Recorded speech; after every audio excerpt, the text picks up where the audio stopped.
Bonsoir et bienvenue sur Sensation. Ce soir dans le MAG, nous accueillons Philippe Benassaya, président d'Ingénierie. Bonsoir. Bonsoir.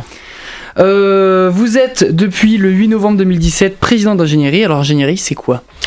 Alors, Ingénierie, c'est une agence départementale d'aide aux communes rurales. Donc c'est la seule agence départementale d'aide aux communes rurales en Île-de-France qui fait de l'assistance à maîtrise d'ouvrage, ce qu'on appelle de l'AMO. C'est-à-dire qu'on aide, on conseille, on fait de l'expertise. On est proche des petits maires, des petites communes pour les aider à réaliser leurs projets. Voilà, c'est clair. Très bien. Vous êtes maîtrise d'ouvrage dans les domaines du bâtiment. Bâtiment, voirie, urbanisme, marché public, patrimoine. Voilà, donc on intervient sur tous les domaines d'une petite commune.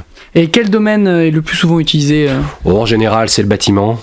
Pour des réfections d'écoles, de centres de loisirs, d'hôtels de ville, c'est aussi de la voirie, beaucoup de voirie, et puis c'est du marché public en priorité. Je mettrai les trois comme ça sur le podium. D'accord.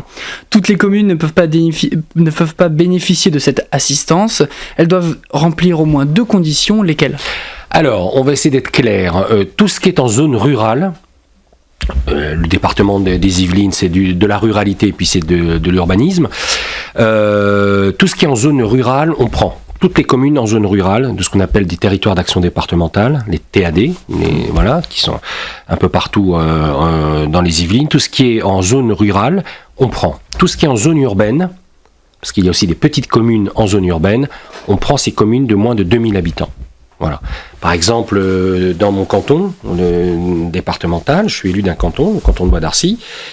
C'est urbanisé, Saint-Cyr-l'École, Fontenay-le-Fleury, Bois d'Arcy, mais il y a un petit village, Chavenay par exemple, Rennes-Moulins. Ce sont des communes qui sont en zone urbaine, mais qui sont des petites communes rurales. Donc tout ce qui est en zone rurale, on prend. Tout ce qui est en zone urbaine, c'est moins de 2000 habitants, on prend. Voilà. Actuellement, vous êtes maire de Bois d'Arcy, mais donc aussi président d'une agence aidant les institutions communales, et il n'y a pourtant pas de conflit d'intérêts. Ah non, parce que d'abord, je suis président d'Ingénierie parce que je suis conseiller départemental, d'abord, parce qu'Ingénierie est une émanation, est un organisme public, qui est un établissement public administratif départemental, donc il n'y a pas de problème avec mon mandat municipal. Ça n'a aucun rapport. Voilà. Okay. Comment sont choisis les projets et quels sont les projets qui sont le plus souvent privilégiés ? Alors, il n'y a pas de critères. De choix des projets. Il y a juste un contact avec les mairies, avec les communes. En général, les communes nous appellent pour nous dire voilà, j'ai un ancien appartement au-dessus de ma mairie qui était dévolu à l'époque à l'instituteur. Je veux en faire une bibliothèque, une médiathèque, etc. On regarde et on conseille. Il nous arrive aussi, dans notre conseil, il nous arrive aussi d'orienter la municipalité. Parce que le projet est mal parti, il est mal élaboré, donc on peut aussi faire évoluer un projet. On peut aussi dire au maire de faire attention au niveau finance, etc. Donc on n'est pas simplement des exécutants. On est aussi là pour expertiser, conseiller et peut-être réorienter un projet qui est mal parti.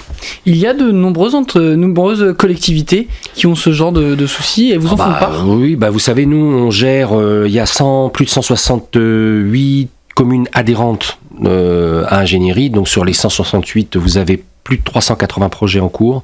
Donc nous gérons, on va dire à peu près 400 projets Ingénierie. Vous imaginez donc la diversité des projets sur 400. Vous avez du patrimoine également, beaucoup de patrimoine, des réfections de toitures d'église, des bornes royales, des lavoirs. Vous avez également de la voirie, vous avez, comme on a dit, des bâtiments, des marchés publics, de l'urbanisme. Enfin bon, on intervient sur tout. On est vraiment un cas unique en Île-de-France puisque Ingénierie, je le rappelle, est la seule agence technique d'aide aux communes rurales d'Île-de-France. Et il y a de nouvelles communes qui vont vous rejoindre prochainement ? Il y a en général quelques communes qui rejoignent Ingénierie tous les ans. À peu près, c'est 2-3 communes chaque année. Là, on arrive quand même à un seuil qui est assez intéressant. C'est-à-dire que dans la zone rurale dont je vous parlais et dans la zone urbaine, il y a à peu près 185 communes qui peuvent adhérer à Ingénierie. Nous sommes aujourd'hui à près de 170. Donc on atteint vraiment le seuil maximum. D'accord. Et en quoi Ingénierie... Et je rappelle qu'il y a aussi 3 EPCI membres d'Ingénierie, 3 agglos qui sont également membres d'Ingénierie.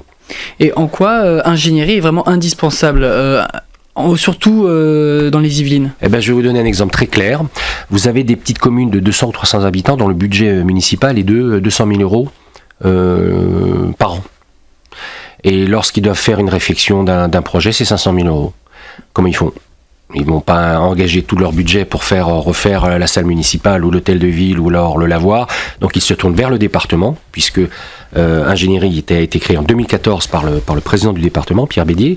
Donc voilà, ils se tournent vers le département, donc vers ingénierie, pour qu'on les aide, non seulement à trouver des financements, mais également aussi les aider dans l'assistance à maîtrise d'ouvrage. C'est simple, une commune aujourd'hui, face au désengagement de l'État, une petite commune, je parle, de moins de 2000 habitants, face au désengagement de l'État, ne peut pas toute seule engager des projets. C'est impossible. Si ce n'est changer le pot de fleurs, enfin je suis méchant, mais c'est un peu ça.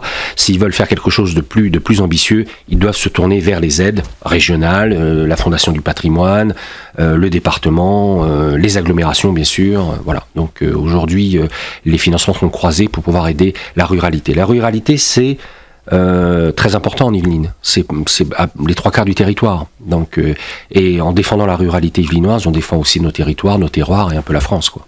Et le conseil départemental n'aide pas ces zones rurales ? Je viens de vous le dire. Si. C'est via ingénierie que le département aide. En fait, l'ingénierie est le bras armé du département. D'accord. Voilà, le bras armé rural du département. Avant, dans d'autres départements, vous avez un service ruralité. Là, c'est pas un service, c'est une agence autonome qui reçoit des subventions, un peu comme cette radio qui reçoit des subventions. Et ben nous, on reçoit des subventions du département pour faire marcher la ruralité dans les Yvelines. Ah bien. Les conditions géographiques et démographiques vont-elles évoluer ? Est-ce qu'elles ont un intérêt aussi à évoluer ? C'est-à-dire les conditions démographiques. C'est-à-dire les plus de 2000 habitants. Oui. Nos critères à nous, vous voulez dire. Oui, non, exactement.